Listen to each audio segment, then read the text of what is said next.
Well, our focus this evening on the heavy police deployment in Mangaluru after the brazen murder in full public glare of a 30-year-old right-wing activist Suhas Shetty. Shetty was the main accused in the 2022 murder of Mohammad Fazil, a 23-year-old man beaten to death by a mob in a reported hate crime then that led to communal tensions in the area. Shetty was attacked by a group of men and hacked to death in the busy Bajpayee area of Mangaluru, and the murder caught on camera set off alarm bells in the coastal district. The top brass of the Karnataka police has been closely monitoring the situation, and a heavy police deployment has been put in the communally sensitive area. The top political leadership of the BJP in the state also issuing strong statements. The VHP called for a bandh in that area. The murder comes close on the heels of a mob lynching case in Mangaluru in which Ashraf, a reportedly mentally ill man from Kerala, was lynched to death. In 2022, the city had witnessed allegedly retaliatory murders. Right-wing activist Praveen Netaru's murder was followed by the murder of Mohammad Fazil, in which Suhas Shetty, who was murdered on Thursday, was the prime accused. Listen in to the reactions that came in earlier in the day.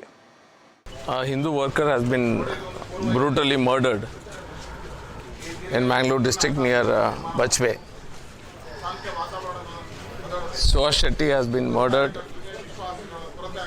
because the state government has failed to take care of the law and order situation in the state. All the Hindus living in the state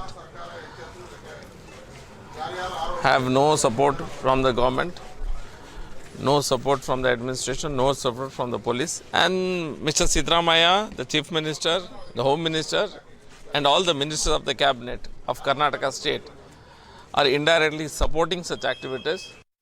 ಅಲ್ಲಿ ನಾನು ಇದು ಯಾಕೆ ನಡೆದಿದೆ ಅಂತ ಗೊತ್ತಿಲ್ಲ ನನಗೆ. Rowdy sheeter ಆಗಿದ್ದ ಅಂತ ಹೇಳ್ತಾರೆ. ನಾನು ನೋಡಬೇಕು ಅದನ್ನ. ಇನ್ನು ಮರ್ಡರ್ ಆಗಿದೆ. ಪೊಲೀಸ್ನವ್ರಿಗೆ ನಿನ್ನೆ ಮಾತಾಡಿದಾಗ ಲಾ ಅಂಡ್ ಆರ್ಡರ್ ADGP ಇದಾರಲ್ಲ, ಅವ್ರನ್ನ ಕಳಿಸಿದೀವಿ. ಕೂಡಲೇ ಅಲ್ಲಿ ಹೋಗಿ ನೋಡಪ್ಪ ಏನಾಗಿದೆ ಅಂತ ನೋಡಬೇಕು ಅಂತ. ಯಾಕೆ ಮರ್ಡರ್ ಆಗಿದೆ, ಏನ್ ಕಾರಣ, ಇವೆಲ್ಲ ಗೊತ್ತಿಲ್ಲ ನನಗೆ. ಯಾರು ಮಾಡಿದ್ದಾರೆ, ಅದಕ್ಕೆ ಕೂಡ್ಲೇನೆ ಅಕ್ಯೂಸ್ಡ್ ಯಾರ್ಯಾರ ಆಗಲಿ, ಮನುಷ್ಯನ ಪ್ರಾಣ ಬಹಳ ಮುಖ್ಯ. ಅದಕ್ಕೋಸ್ಕರ ಕೂಡಲೇ ಅಪರಾಧಿಗಳನ್ನ ಪತ್ತೆ ಹಚ್ಚತಕ್ಕಂಥ ಕೆಲಸ ಮಾಡಬೇಕು, ಅವ್ರನ್ನ ದಸ್ತಗಿರಿ ಮಾಡಬೇಕು, ಅವ್ರ ಮೇಲೆ ಕಾನೂನು ರೀತಿಯ ಕ್ರಮ ತಗೊಳ್ತಕ್ಕಂಥದ್ದು ಆಗಬೇಕು ಅಂತ ಹೇಳಿದ್ದೀನಿ. The search is on to identify who the people are. It is not going to be very difficult considering the fact that multiple people have seen these individuals, and this has happened in a busy packed street last night. There's also footage of the crime itself. So the police of course will be able to get hold of who they are. How fast will they be able to make these arrests is the question, especially as the situation remains very tense.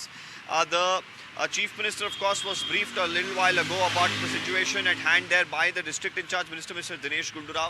The Home Minister has also taken stock of the situation. The ADGP of Law and Order for Karnataka, Mr. Hitendra, is already in Mangaluru. There are 22 KSRP and 1,000 policemen who are deployed just for security. Why this is so important, just to give context to our viewers, Mangaluru is a very sensitive area. Whenever there are murders happen, there are retaliations that happen, and then there is a tense atmosphere that is built, and that should not really spill onto the streets and bother the common man, affect the law and order, and that's the primary focus right now of the police and the government. Meanwhile, there is also politics that's playing out. The BJP is alleging this is a collapse of law and order. This is a targeted attack on a Hindu worker. This is the charge that they are leveling. The Congress right now, led by the Chief Minister, is hitting back at the BJP. They're saying that the BJP usually goes ahead and politicizes such incidents for their own political gain. The Chief Minister has also gone on to question why there were no BJP leaders, including the Prime Minister, who's gone to Pahalgam. So quite a drastic parallel that has been drawn by the Chief Minister. He's just reacted a while ago. We'll of course be putting out that reaction for our viewers as well in a short while from now.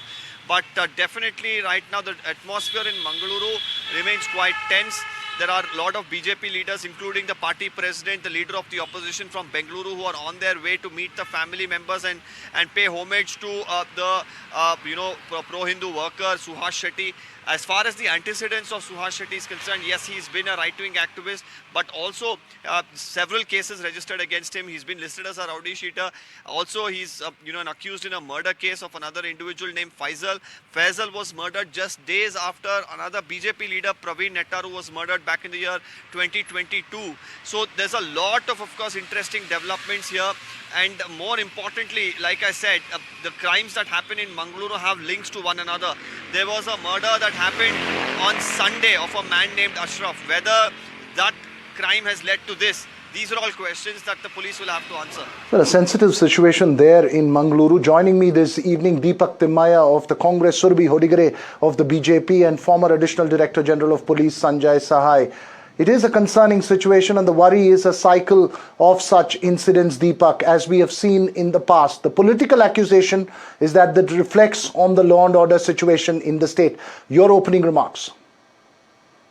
Mr. Veera Raghav, I would like to say that, with your own words itself, you said that this is something that the government is taking seriously, and there is the deployment of such a large police force, and this man who has been murdered has a lot of cases against him, and some of the cases were also filed during the BJP government, and not all of them were, like, even if you want to imagine that it happened only because of any anti-Hindu agenda of any party.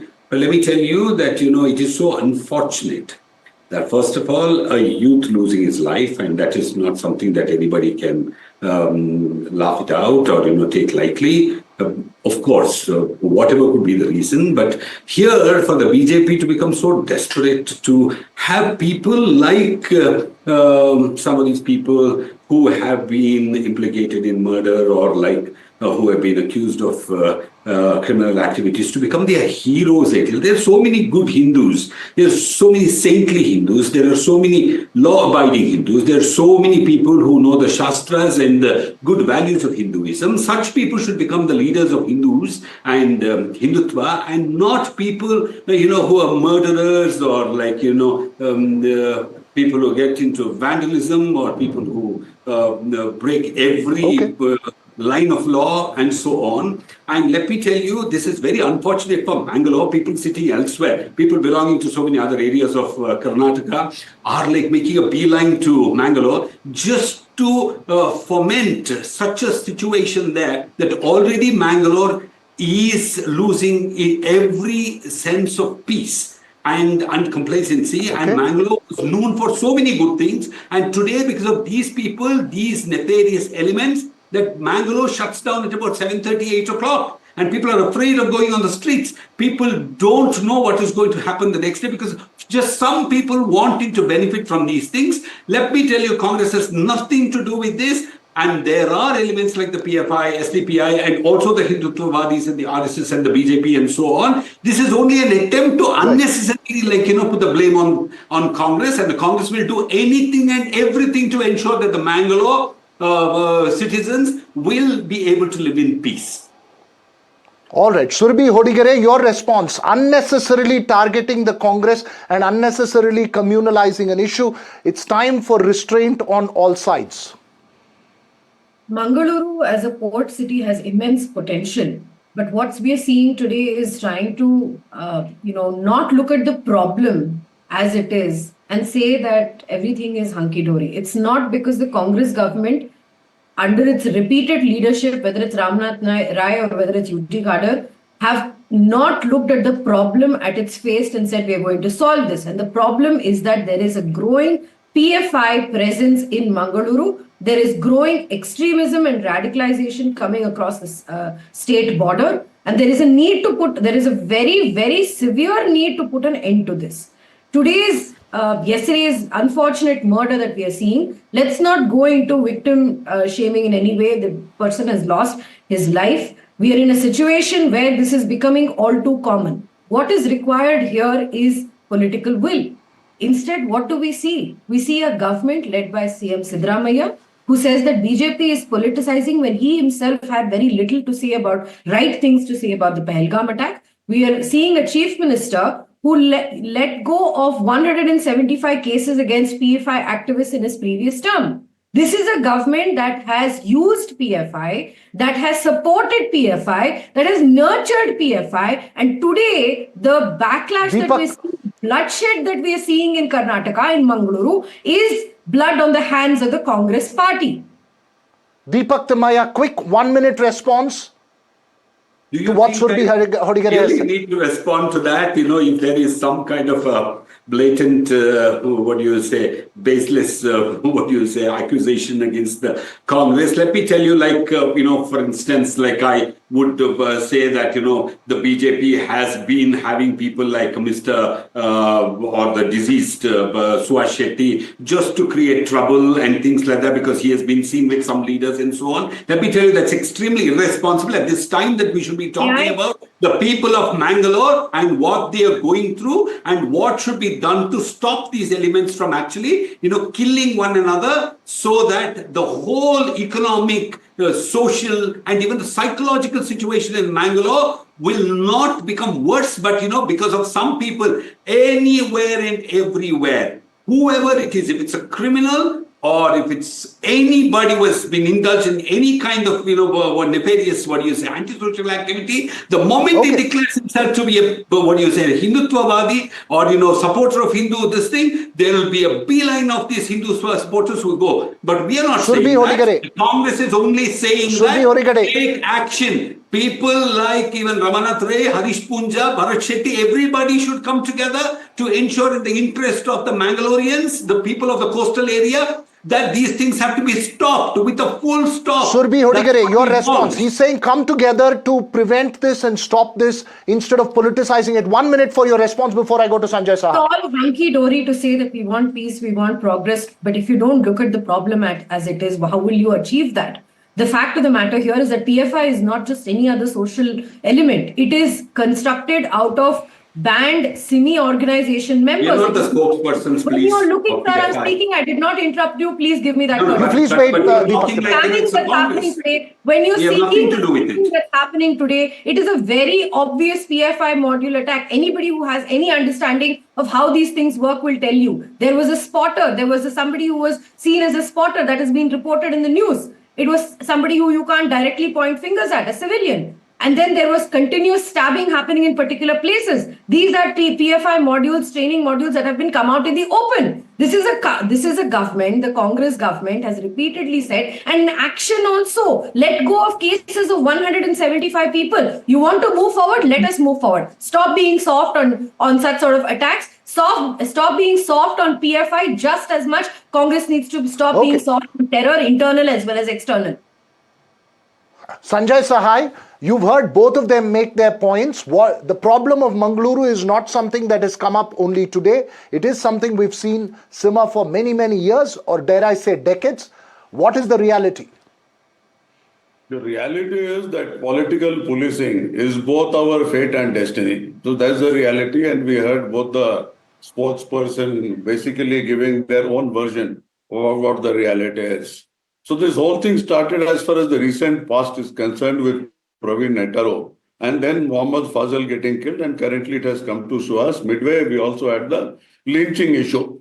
As far as I'll try to give a summary of this. So currently what we see is that whenever an incident or a murder or something very grave happens, so police comes into action. Most of the times police has taken swift action, the arrests have been made, and they have also been able to contain the situation. That is the reality of life.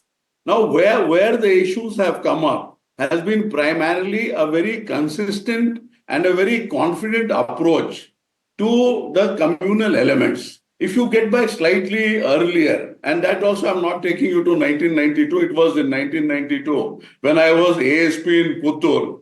So I know the Mangalore and that particular belt pretty well. I was also DIG CID when I investigated a large number of cases in that coastal area. So this sort of a communal sort of a situation is not new to this district, starting from Sulia to Bandwal to literally large parts of Dakshin Kannada.